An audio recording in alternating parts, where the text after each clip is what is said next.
Welcome back, everyone. Today on the Joseph Carlson Show, Amazon, the company that competes with everyone, is once again competing with seemingly everyone. They launched Amazon Nova, our new generation of foundation models.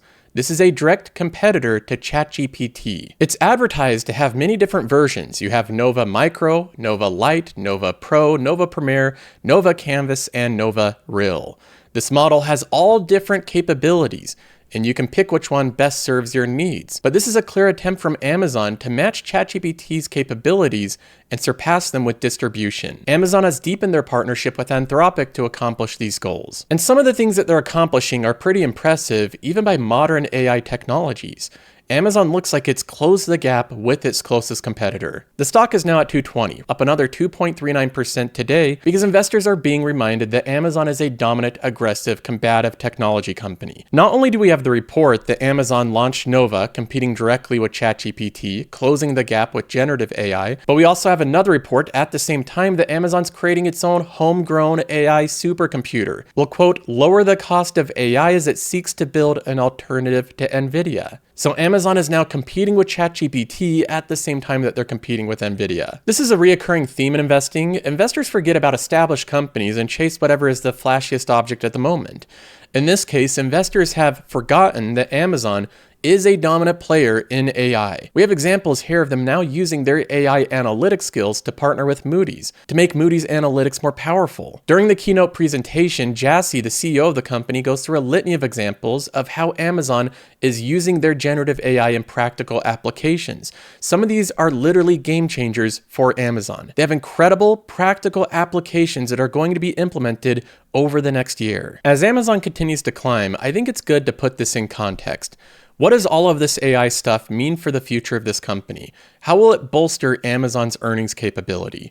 We're going to be going over all of it in this episode. Now, of course, we have a lot of news to get to today. We have Salesforce rising 9% on the day after reporting earnings yesterday. Why is the stock up 9% when the company reported earnings that are mostly in line? And the guidance they gave was also mostly in line. Well, I'll give you a hint. It's another story that has to do with a changing AI narrative. We also have Texas Roadhouse receiving free advertisement from former NFL players. And we have United Health executive, not the CEO, but an executive of the company, Brian Thompson, that was shot dead near a Manhattan hotel. This was a premeditated, targeted attack, and we'll be looking at all the details in this episode. Now, as we jump into this episode, I first want to point out that if you try Qualtrim today, you'll get the entire month for free. We offer a free month trial through the month of December. You can join by going to patreon.com/Joseph Carlson. Once you join the Patreon, Qualtrim is included, along with a lot of other content like exclusive episodes, portfolio updates, all sorts of different goodies. So if you want to try that out, you can as well. There's nothing to lose. Now we start off with the main story, which is Amazon's huge push into artificial intelligence. It seemed like it was going very slowly, and then all of a sudden, it's happening very quickly. But for those of us paying attention, this should not come as a surprise. When I look at Amazon, it's not a company that I hold in my passive income portfolio. So I don't hold Amazon in the tech category or the financial category. I own a lot of Amazon in my secondary portfolio, which is the Story Fund. The Story Fund is a portfolio I track primarily on my secondary channel, which is Joseph Carlson After Hours.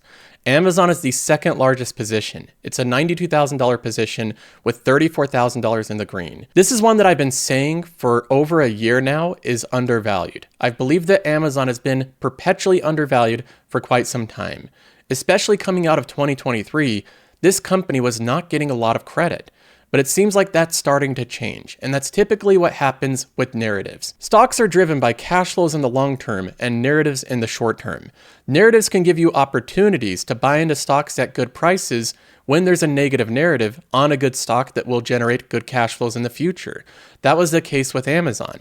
This was a company that had an ongoing narrative that it was not a major AI player. Over the past 2 years, Amazon has been answering that question of what are they doing in artificial intelligence.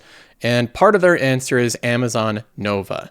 They call it the new generation of foundation models. Our new Amazon Nova models are intended to help with these challenges for internal and external builders and provide compelling intelligence and content generation while also delivering meaningful progress on latency. Inside Amazon, we have around 1,000 Gen AI applications in motion, and we've had a bird's eye view on what application builders are still grappling with. Our new Amazon Nova models are intended to help with these challenges for internal and external builders. That's a lot of area they covered there. They're building all these Gen AI applications, and they put it into this model called Nova. Nova's being broken up into 4 main categories. You have Nova Micro, the text-only version that's very low cost, low latency. You have Nova Lite, it's one step up, a very low-cost multi-model that is lightning fast for processing images, videos, and text inputs. Then you have the step up from that, Nova Pro, a highly capable multi-model with the best combination of accuracy, speed, and cost for a wide range of tasks. Then you have the most powerful one, Nova Premier, the most capable of Amazon's multi-models for complex reasoning tasks and for use of the best teacher for distilling custom models. It's going to be available early next year. And then you have Nova Canvas and Nova Reel. Canvas is for generating images, Reel is for generating video. So they also have those video and image generation as well. Overall, what Amazon created with Nova is a comprehensive model for generative AI. They had one part of the keynote where they actually put in the text prompts, so you could see what the prompt was and what the reels generated. They still look AI, but they look pretty impressive. Many of these are just as good as I would see in ChatGPT, and Amazon is offering these at much lower or more competitive prices than existing competition. To power all this generative AI, Amazon isn't working by themselves. They continue to deepen their relationship with Anthropic, which has so far been considered second place to ChatGPT. But over time, at least right now, it seems like many of the capabilities from Anthropic are a very close second place. The relationship is pretty simple. Amazon is giving them credits to run all of their processing on Amazon's web services. Amazon in return gets equity and influence over Anthropic. So they're both swapping different services they use. Now, all of this is really cool. Amazon's going to gain a lot of additional customers with Amazon Nova. There's already so many companies using Amazon Web Services, so leveraging that already existing platform and then pushing Amazon Nova seems like a no-brainer. But one part of this that I think needs to get highlighted again is that inside of Amazon, they're already using 1,000 Gen AI applications. They're already in motion. And this is the AI story that's being left out. Amazon so far by investors has been considered a second-tier, third-tier AI company, one that doesn't really get included in the conversations of companies that will benefit dramatically from artificial intelligence. This narrative is changing, and it will continue to change rapidly in 2025. How I know this narrative is going to change is because if you've been following Amazon very closely, you'll know that they've been migrating AI into every single aspect of their company, every part of it. From the movie business, Amazon Prime, to their retail business, to their servers, to their advertisement. It is transforming Amazon. And this isn't some vague promise of the future without any specifics. Amazon gives detailed specifics of how this is transforming the company, starting with customer service. So take customer service. We have a retail business with a few 100 million customers. They occasionally need to contact customer service. He mentions we have a retail business with a few 100 million customers. He throws out a few 100 million customers like it's just a side note, but just take that into account. Amazon's retail business has a few 100 million customers. They own 40% of online shopping, so anything that moves the needle with customer service at all, increasing customer service response time, customer satisfaction, lowering cost of customer service, that is massive for Amazon's business. Occasionally need to contact customer service.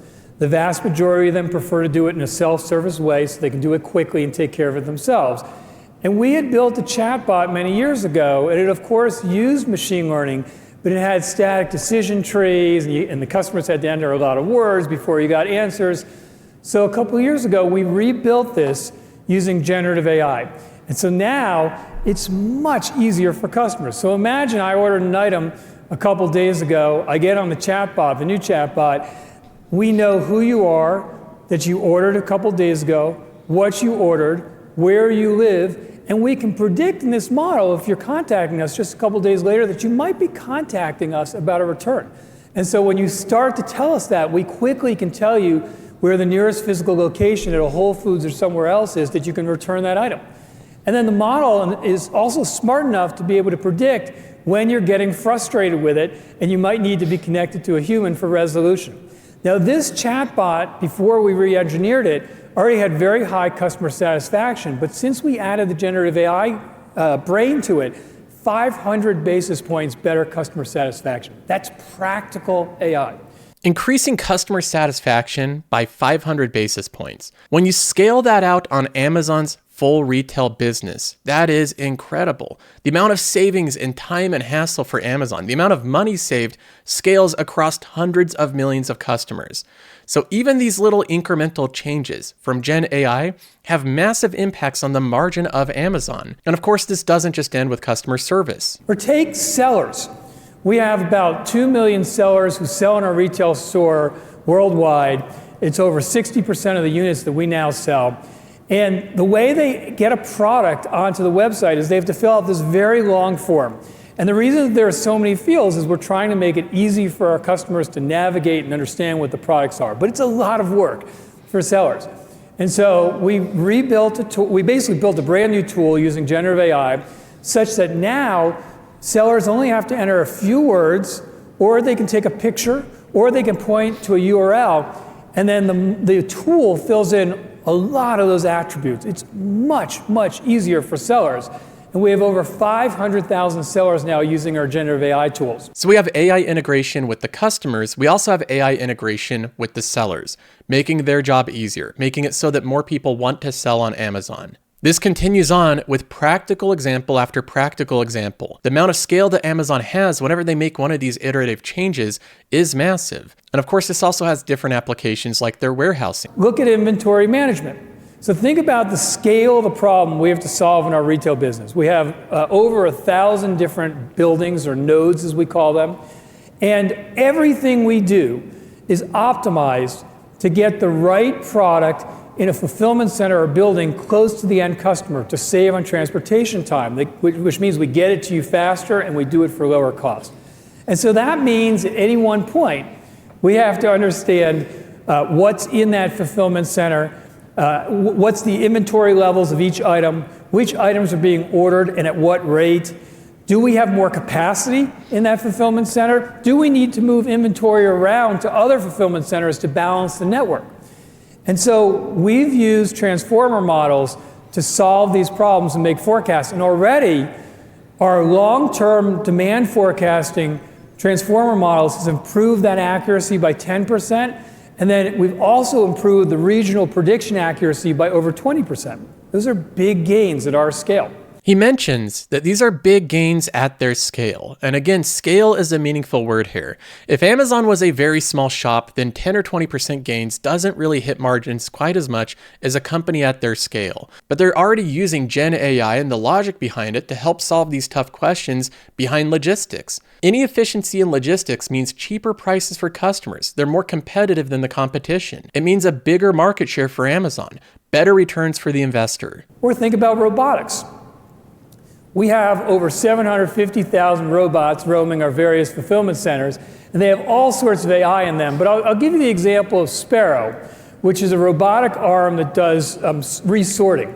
And so if you got a chance to zoom out of our fulfillment centers, it's really an operation that's constantly taking items from lots of different disparate parts and aggregating them into containers so we optimize the capacity we have and the conveyance that we have. And so what Sparrow is doing is it's taking items from one bin and it's aggregating them into another bin. And so what the generative AI needs to do in Sparrow is it has to tell them what's in the first bin, what item do we want them to go pick up. It has to discern which item is which. It has to know how to grasp that item, given the size of it and the materials and the flexibility of that material. And then it has to know where in the receiving bin it can put it. And so these are all inventions that are critical to us changing the processing time and the cost to serve our customers. So we have about 5 of these brand new robotics inventions that we've pulled together in our Shreveport, Louisiana fulfillment center just a couple months ago that we launched. And already we're seeing 25% faster processing times, and we believe we're going to have 25% lower cost to serve during the holidays because of these AI inventions in our robotics. Amazon already has the best online retail customer experience by far of any company. They are the easiest to work with, the fastest to ship, the best return policy. Overall, they treat their members the very best out of any company online. And this is only going to get better. The distance between Amazon and their secondary competitors is going to widen. But we're also seeing altogether brand new shopping experiences that we're able to generate and invent with generative AI. So a few examples. I'll start with some agents. Let's start with Rufus, which is our shopping agent.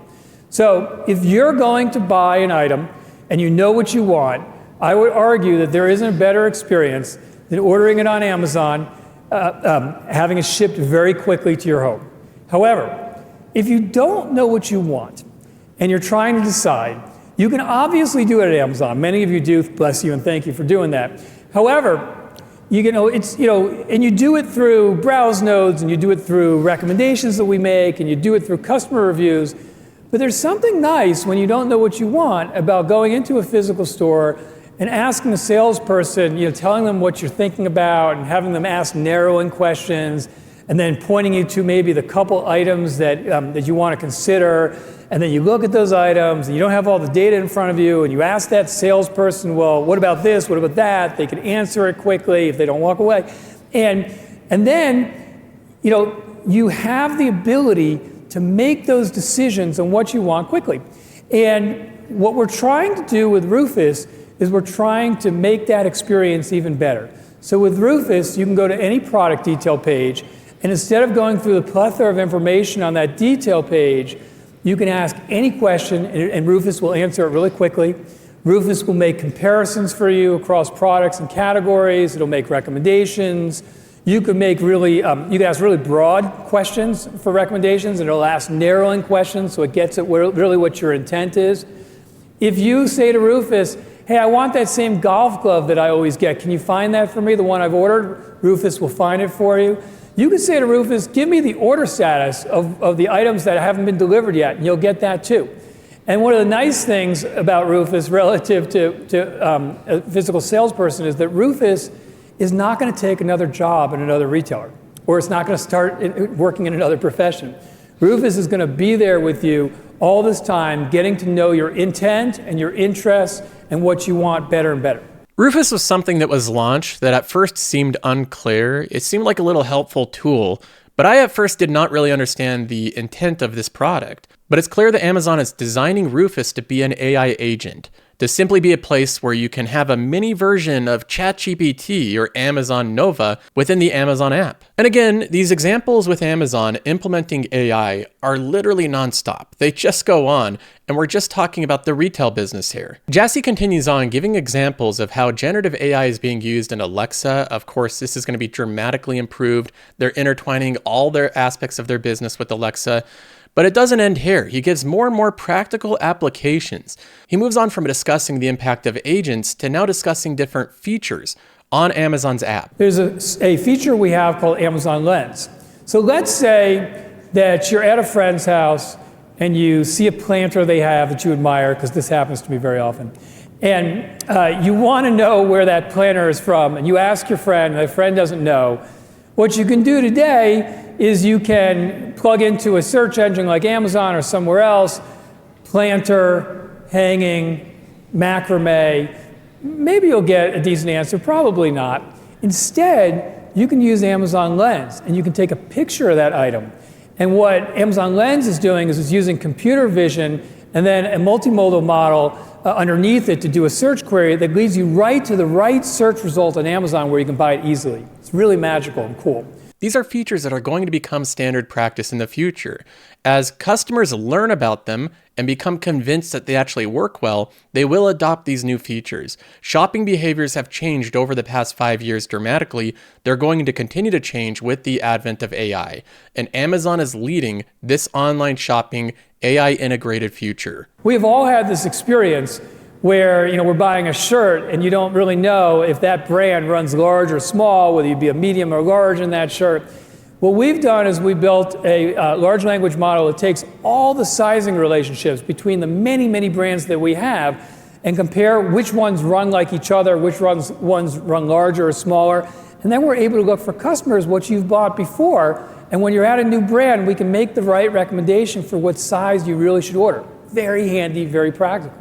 This is something that I've already used on Amazon, and it works perfectly. They already know based off of your order history what size you are, and then they know exactly what size of this product is going to fit you based on different reviews. So this is another pain point from ordering clothes online, is getting the sizing right. So if Amazon can cut down on the massive cost associated with large amounts of returns by getting the size correct, that's another thing that can improve the margins of the retail business. And then if you look at what we're doing in Prime Video, we have a very deep partnership with the NFL.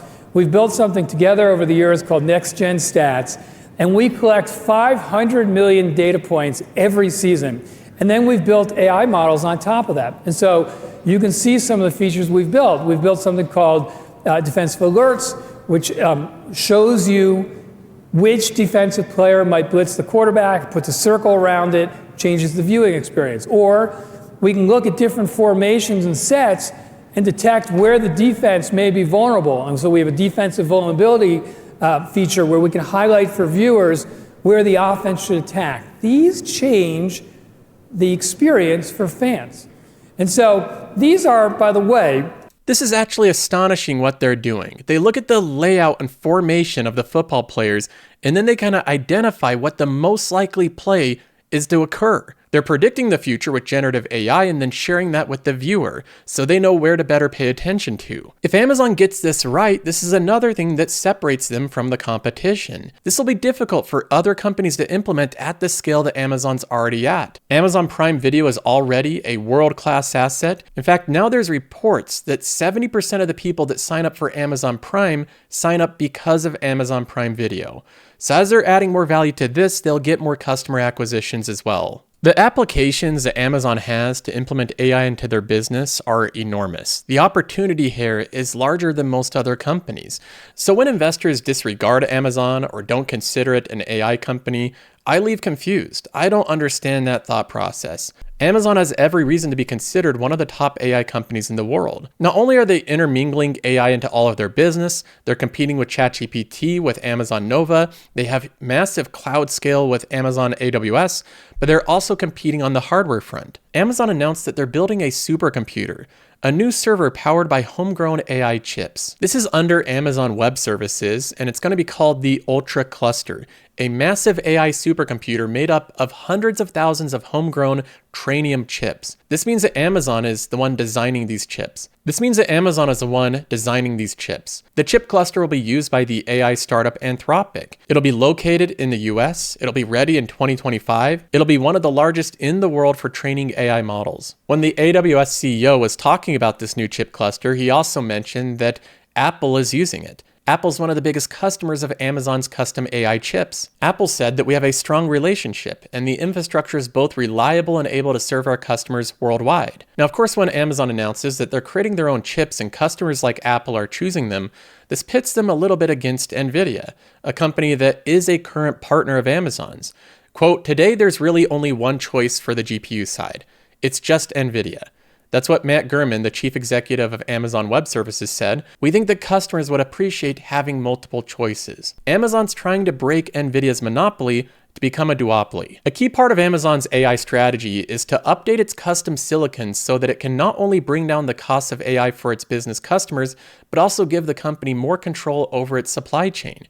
That could also make AWS less reliant on NVIDIA. NVIDIA, of course, has made a fortune by selling their GPUs to mostly big tech customers, which make up over 50% of their current revenue. And Amazon's motto of "your margin is my opportunity" seems to be at play here. They want to drive down the margins of NVIDIA. It's going to take time for Amazon to make a lot of gains in the GPU market. Even though the use of Amazon's GPUs is much more narrow, the scope is smaller, and the application is more specific, this will drive down costs for GPUs overall. When Amazon starts creating alternatives in any capacity to NVIDIA, that's going to drive down costs. So whether we're looking at the hardware aspect or the software aspect, something that I've been saying for over a year now with Amazon is that it is one of the leading AI companies. It is going to be a force to be reckoned with. And investors are starting to recognize this. This is a narrative that has been changed. Amazon has been branded as one that's behind an AI or not really part of the conversation, and over the next year, we're going to continue to see that change. And as that happens, I'm going to be remaining fully invested in this company.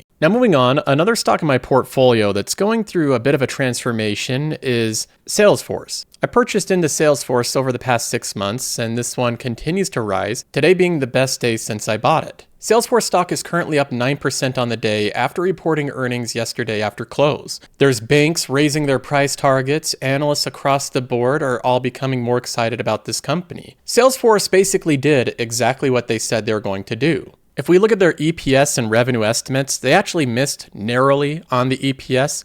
If we look at the estimate compared to this miss, they missed by 2 or 3 pennies. And if we look at the revenue, they did beat on their revenue estimates. So they reported a quarter that was in line with expectation. We can turn to the guidance, but the guidance was also roughly in line with expectations. So why is Salesforce up 9%? The majority of this gain is because of a shift in narrative of Salesforce similar to Amazon.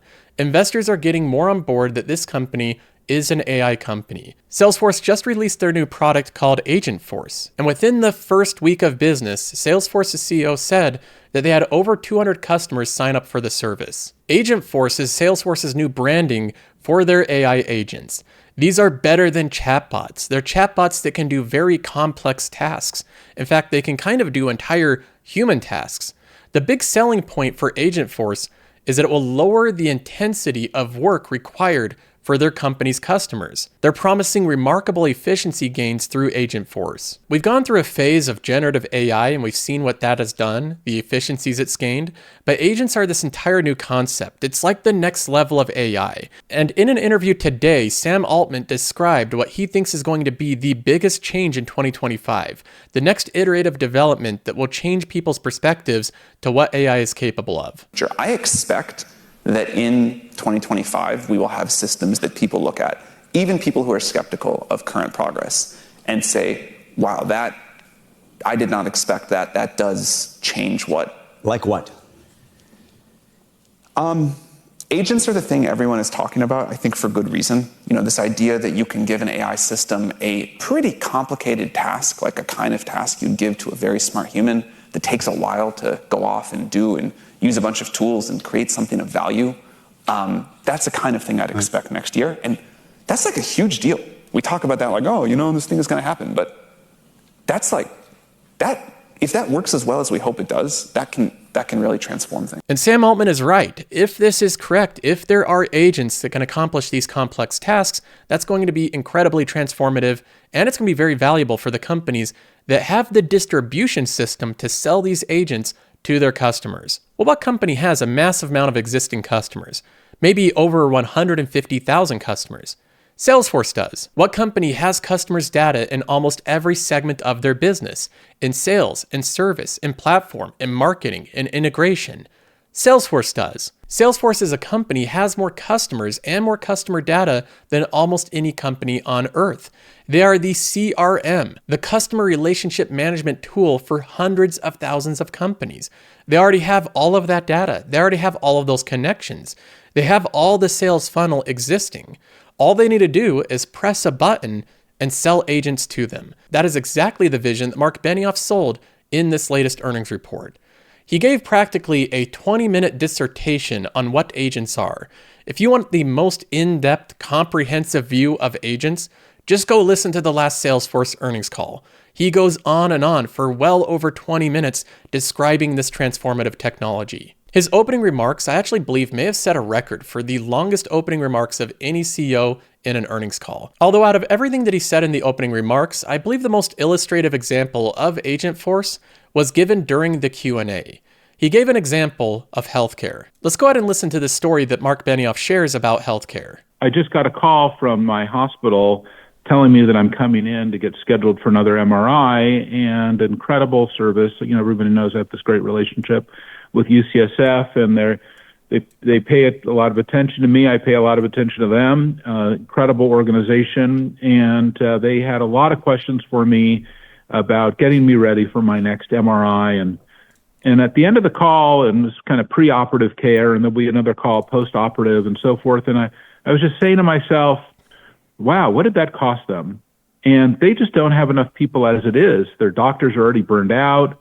Their nurses are burnt out. I talk to the folks all the time.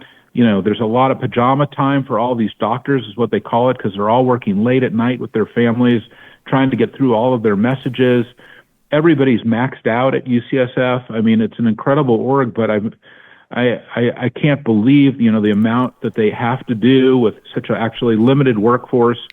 And then, while I got this call, I said, they kind of know all of this already about me. They've got all of my data. They have all of my care. They have my family history. They've got all my scans. They can have an agent do this work. And that call probably cost them $100. And it didn't have to happen. And I think that we could have done the call for probably about $1.50. And I think that that is the message to our customers. That's the sales pitch. It's that simple. Right now, humans are doing things that cost $100 per call. When you factor in a human's salary, their scheduling, their healthcare, everything you need to do to hire a person to return calls, to answer all these different inquiries, there's a lot of cost associated to it. Salesforce created a product, these agents, that they can distribute with their massive customer base, and the sales pitch is it's going to save them a lot of money. A lot of money on returning monotonous calls that agents can figure out. The technology is finally here to solve it. When you have a margin difference between costing $1.50 or $100, that is an easy pitch. The only thing that remains is for customers to be convinced that this product is worth it. That's why they're implementing things like calculate your ROI right on Salesforce's website. This is a tool they developed to help customers understand their potential savings. They can put in the number of customer service employees, the average annual salary of those employees. You can punch in the number of conversations those employees take on every day. And then you have a dial here to calculate the percentage of support conversations shifted to Agentforce over 3 years. If you get to 50%, here's a chart of the savings. Year 1, you save $200,000. Year 2, you save $283,000. Year 3, you saved $405,000. With only a small team of 20 customer service agents, after 3 years, you've saved $886,000. Salesforce is also changing the way that customers are paying for this product. Instead of paying a flat license or a fee or a per-seat license, customers pay for it through consumption. The customer doesn't pay for Agentforce unless they're saving money with Agentforce. But this also is beneficial for Salesforce. Salesforce knows that AI is replacing many different seats or different employees at companies. So having a consumption-based model protects them from that dynamic change. Every single customer inquiry they can complete, they can get $1 or $1.50, and that's a savings for their customer, and it's money directly in Salesforce's pocket. All Salesforce has to do right now is push this product to their customers. They have to run the sales pipeline. That is why Salesforce is hiring 1,000 people to sell this product to their customers. They want to get the word out. They want to let their customers know we have this new product that can stand to save you a lot of money. Mark Benioff also noted that within the first week of this product being launched, they already have 200 customers signed on, and they have conversations with thousands more. So if you're wondering why Salesforce is bouncing up after earnings that seem to be in line with expectations, it's because investors again are getting more on board that this company is not going to be destroyed by artificial intelligence. In fact, it's going to be one of the biggest beneficiaries. Unlike Amazon, the biggest benefit that Salesforce currently has is their already established distribution system. This knowledge and data that they have around hundreds of thousands of customers is incredibly useful for when they want to sell a new product like Agentforce. Now moving on, I saw something that I thought was funny. In fact, I was sent this by a couple people. But it's J.J. Watt, a former NFL player, and he gives a huge endorsement for Texas Roadhouse. On Twitter, he tweeted, "Texas Roadhouse simply does not miss, ever," with a picture of the meal that he ordered. Now this tweet with this picture got 1,500 comments, 1,100 retweets, 37,000 likes, and it got viewed 2.4 million times. This is what they call in business earned advertisement, meaning that Texas Roadhouse, in order to make this incredible endorsement from a former NFL player, probably the best person that you could partner with to endorse a company, a restaurant like Texas Roadhouse, he endorsed it for free. He just went out and he enjoys the meal. He said that he got the meal in under 20 minutes. He was in and out of the door. The service was incredible. He gave it this glowing endorsement. This is one of the examples of a company that just offers a great product. The endorsements are in the customers themselves. The reason that we don't see any national advertisements, it's the same reason you don't see Costco advertising. The product sells itself so well through the word of mouth. I think things are going to continue on for Texas Roadhouse. There's so many people that love this restaurant. They're opening up new locations. Even though the valuation is a bit higher, it's traded up some. I'm still along the ride for this one. Now moving on, we get to some news that's rather shocking. A United Health executive, Brian Thompson, was just killed. He was shot down in a premeditated attack. Now there's video of this clear assassination. I'm not going to show it on this channel. It's all over X and Twitter and online. You can find it if you really want to watch it. But it is disturbing. It shows him being gunned down in a premeditated fashion by someone that looks like a professional. The assassin has a jacket on with a hood up covering his identity. He pulls out a handgun with a silencer and shoots at point-blank range multiple times, ensuring that he's dead. This is a clear-cut assassination. Now the Wall Street Journal is reporting that a manhunt is underway for the suspect who is lying in wait for the executive. So as of right now, they haven't caught this assassin. He's still on the loose. In fact, they don't even know his identity. He fled on foot after shooting outside the Hilton Hotel, and then the suspect rode on an e-bike to Central Park, where he was last seen. Police said that he planned the attack, but they don't know why. So as of right now, we don't have a clear motive. An important thing to note here is a small caveat. A lot of different news organizations are reporting that Brian Thompson was the CEO of United Health. He wasn't the CEO of the entire company. He was the CEO of a smaller business owned by United Health. So he was an executive at the company, but he wasn't the CEO. Thompson, who was 50, was believed to be going to United Health's annual investor day early to help set up. So to get this straight, this executive that works for a company that works for United Health was just going to an annual investor day to help set things up, and he was targeted by an assassin early in the morning in broad daylight in New York City.